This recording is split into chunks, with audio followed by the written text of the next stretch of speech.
വാർത്തകൾ തുടരുന്നു.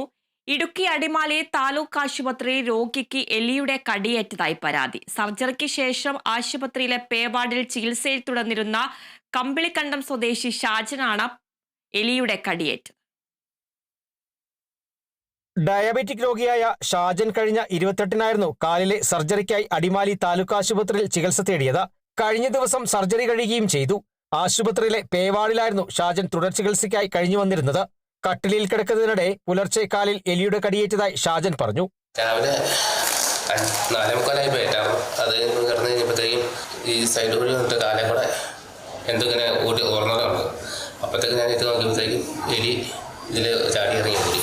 അതിന് കാലം നോക്കിയപ്പോഴത്തേക്കും 2 സ്ഥലത്തും മരിച്ചവരാണ്. മുറിയിൽ ഷാജൻ കിടക്കുന്ന ഭാഗത്ത് ജനാല അടയ്ക്കുവാനുള്ള പാളികളില്ല. കാർഡ്ബോർഡ് കഷ്ണങ്ങളും മറ്റും ഉപയോഗിച്ചാണ് ഈ ഭാഗം മറച്ചിട്ടുള്ളത്. ഇതുവഴി ഇഴജന്തുക്കളടക്കം അകത്തേക്ക് പ്രവേശിക്കാനുള്ള സാധ്യത തള്ളിക്കളയാനാകില്ല. ഷാജന്റെ ഇരുകാലുകളിലും കാൽവിരലിന്റെ അഗ്രഭാഗത്ത് കടിയേറ്റതിന്റെ പാടുകൾ കാണാം.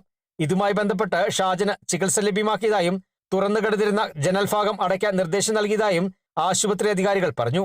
അതേസമയം ആശുപത്രിയിൽ വെച്ച് രോഗിക്ക് എലിയുടെ കടിയേറ്റതിൽ വലിയ പ്രതിഷേധവും ഉയർന്നിട്ടുണ്ട്. Kerala vision news, Idukki.